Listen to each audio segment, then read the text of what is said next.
Oke, rekan-rekan kelompok Bitstream, kali ini kita akan membahas terkait pemungutan suara online yang dilakukan oleh negara Estonia. Sebelumnya kita menonton videonya terlebih dahulu ya.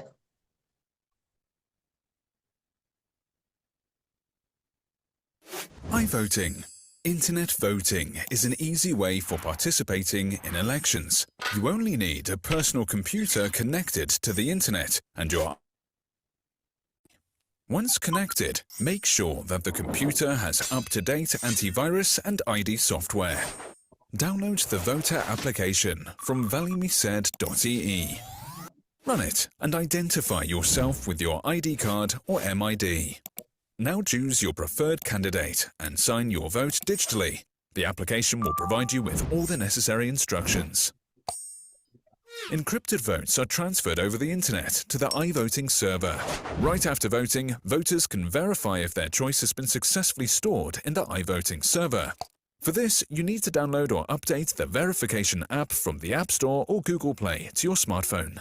The encrypted votes can only be decrypted with a key held by the National Electoral Committee. The parts of the key are divided between the members of the committee. In order to use the key to decrypt the vote, all its parts must be assembled.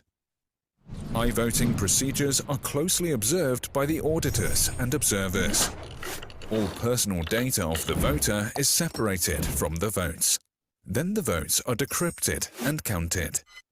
Therefore, nobody can know whom you cast your vote for. Keep in mind that the vote you cast is your choice only. No one should influence or force your decision.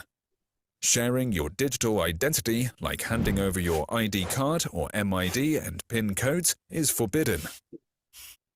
If necessary, you can change your iVote by revoting until Saturday evening of the election week. If you have also voted with a paper ballot in the polling place, your iVote is not going to be counted. Starting from 2021, you can change your iVote on Election Day Sunday by voting at a polling place. Therefore, the verification and counting of iVotes can start when the final information from the polling places has been received. The results of the iVoting are counted at the same time as the results from the polling places. For more information, visit valimised.ee. Baik, untuk selanjutnya kita akan membahas terkait why, what, dan how-nya terkait topik pemungutan suara online dalam konteks transformasi digital. Untuk why-nya sendiri, mengapa pemungutan suara online ini dibutuhkan dan dilakukan oleh Estonia, menurut saya, pertama terkait efisiensi dan juga efektivitasnya. Dari poin ini, proses pemilu atau pemungutan suara secara tradisional itu seringkali membutuhkan biaya besar, baik itu dari sisi logistik, kertas, suara, distribusi, maupun pengamanan. Untuk pemungutan suara online itu dapat memangkas biaya maupun waktu. Untuk aksesibilitasnya juga tinggi. Jadi ketika melakukan pemungutan suara secara online itu memudahkan partisipasi bagi masyarakat di daerah terpencil, difabel, diaspora di luar negeri, ataupun yang sulit hadir langsung ke TPS. Lalu poin selanjutnya yakni meningkatkan partisipasi demokrasi. Dengan digitalisasi tersebut, membuka ruang partisipasi lebih luas karena prosesnya menjadi lebih mudah dan fleksibel. Untuk tuntutan transformasi digital di sini, untuk sektor pemerintahnya juga dituntut untuk berinovasi dan memanfaatkan teknologi untuk transparansi, akuntabilitas, serta pelayanan publik yang modern. Selain itu ada juga poin terkait respon terhadap kondisi krisis. Jadi di sini misalnya seperti masa pandemi atau bencana atau hambatan mobilitas lainnya, dengan adanya pemungutan suara secara online itu membuat pemungutan suara menjadi lebih efisien begitu. Untuk paparan terkait what bisa dilanjutkan oleh rekan saya. Oke, yang selanjutnya adalah dari what. Apa itu pemungutan suara online dan apa yang ditawarkan? Pertama, dari definisinya. Pemungutan suara online adalah proses memberikan suara dalam pemilu atau voting melalui sistem digital dalam web atau apps yang terhubung dalam jaringan internet dan didukung autentikasi yang aman. Nah, fitur utamanya ada 4. Yang pertama, autentikasi pemilih. Bisa menggunakan NIK, biometrik, atau sistem verifikasi ganda. Yang kedua, keamanan data dengan enkripsi end-to-end, blockchain, dan audit digital. Yang ketiga, transparansi, yaitu rekapitulasi suara dilakukan otomatis, cepat, dan bisa diawasi publik. Yang keempat, inklusivitas. Desain antarmuka ramah pengguna dan akses bagi untuk kelompok rentan juga ramah. Kemudian nilai tambahnya, lebih cepat dalam penghitungan suara, mengurangi potensi kecurangan logistik, dan data dapat terintegrasi dengan sistem kependudukan dan e-government.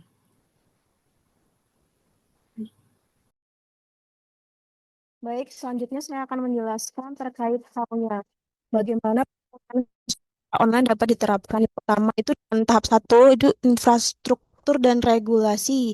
Pertama perlu regulasi yang jelas, undang-undang pemilu berbasis digital dalam perlindungan data. Kemudian penyediaan infrastruktur TIK yang merata sehingga hingga ke daerah terpencil. Kemudian sistem keamanan cyber tingkat tinggi untuk mencegah peretasan. Kemudian tahap keduanya diperlukan teknologi dan sistem implementasi blockchain voting untuk transparansi dan akuntabilitas, sistem multi-factor authentication atau OTP, biometrik dan tanda tangan digital, dan mekanisme enkripsi end-to-end dan sertifikasi keamanan dari lembaga. Kemudian dari tahap ketiganya itu adanya sosialisasi dan uji coba. Perlu perlu banget edukasi masyarakat untuk tata cara menggunakan platform pemilu online. Kemudian uji coba pada skala kecil, contohnya dicoba dulu di kampus, di desa, sebelum skala nasional. Kemudian kepercayaan publik dengan proses audit terbuka. Kemudian tahap keempat, kita menggunakan implementasi bertahap digunakan untuk pemilu organisasi atau daerah dan diperluas di tingkat nasional. Kemudian sistem hybrid, online dan offline untuk masa transisi dan evaluasi berkala untuk memperbaiki kelemahan.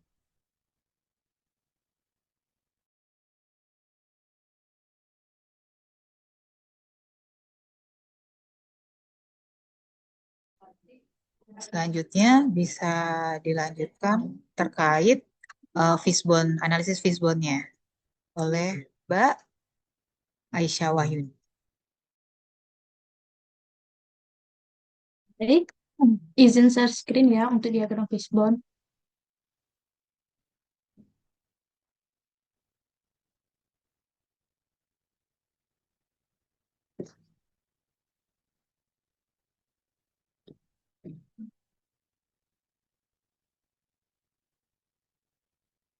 Apakah sudah terlihat? Sudah terlihat, Mbak? Baik. Penerapan voting online atau pemungutan suara berbasis digital telah menjadi topik yang semakin relevan seiring kemajuan teknologi dan digitalisasi layanan publik. Di berbagai negara maju seperti Estonia, e-voting telah berhasil diterapkan secara luas dengan hasil yang efektif, efisien, dan terpercaya. Namun ketika berbicara tentang kemungkinannya penerapannya di Indonesia, ada sejumlah tantangan yang serius yang harus dihadapi. Secara garis besar, tantangan-tantangan ini dapat diklasifikasikan ke dalam 5 kategori utama, yaitu skills, system, safety, suppliers, dan surroundings. Diagram fishbone berikut adalah ditampilkannya diagram fishbone. Tantangan dalam kategori skills terdiri dari yang pertama, rendahnya literasi digital masyarakat, dan yang kedua, kurangnya SDM teknologi informasi di penyelenggara pemilu, ketiga, kurangnya pelatihan teknis untuk pengelolaan sistem e-voting, dan yang terakhir yaitu kurangnya pemahaman masyarakat tentang keamanan digital dan cara kerja voting online. Yang selanjutnya, tantangan dalam kategori systems terdiri dari belum adanya sistem identitas digital nasional yang andal, yang kedua, sistem hukum dan regulasi belum mendukung e-voting, dan yang ketiga, belum ada platform e-voting resmi berskala nasional, dan yang keempat, belum tersedia sistem audit terbuka dan transparan untuk hasil suara online. Dan untuk tantangan dalam kategori suppliers, yang pertama, indikator partisipasi pemilih online belum terukur, dan yang kedua, belum ada sistem evaluasi independen secara menyeluruh, dan yang ketiga, sulit mengukur tingkat kepercayaan masyarakat secara real time, dan yang keempat, akurasi rekap suara perlu uji validasi berkala. Dan untuk tantangan dalam kategori surroundings, yang pertama itu ada kesenjangan infrastruktur internet di berbagai wilayah. Dan yang kedua, ketimpangan distribusi perangkat teknologi. Dan yang ketiga, budaya digital belum merata di seluruh kalangan masyarakat. Dan yang terakhir, ketidakpercayaan masyarakat terhadap sistem elektronik dan penyelenggara.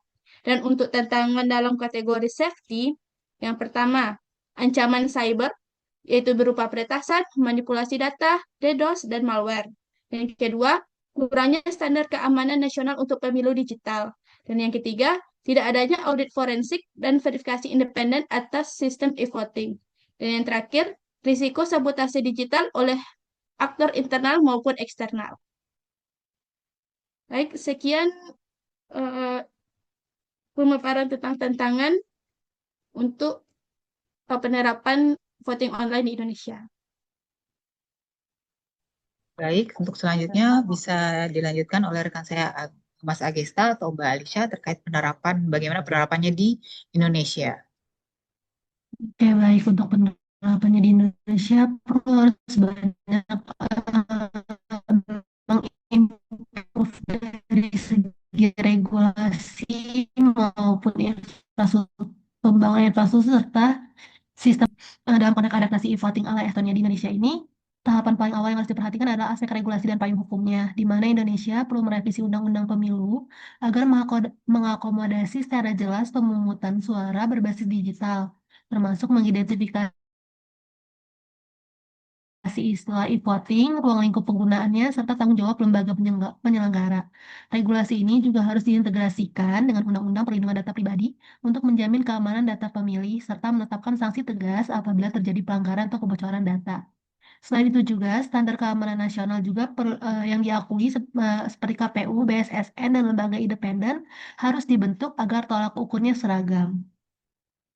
Untuk proses penyusunan regulasinya sendiri itu idealnya melibatkan masyarakat sipil, akademisi, hingga praktisi teknologi agar legitimasi hukumnya dan kepercayaan publik dapat terbangun sejak awal. Bahkan perlu pula diatur mekanisme fallback apabila sistem digital mengalami gangguan sehingga masyarakat tetap bisa memiliki kepastian hukum dalam menyalurkan hak pilihnya.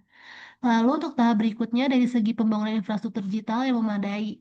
Untuk mewujudkan e-voting, ketersediaan jaringan internet harus merata hingga ke wilayah 3T, terdepan, terluar, dan tertinggal. Itu perlu mutlak dilakukan, di mana pemerintah juga perlu memastikan adanya pusat data nasional yang berstandar tinggi dengan server cadangan di lokasi berbeda agar proses pemungutan suaranya tidak terhenti ketika terjadi gangguan teknis.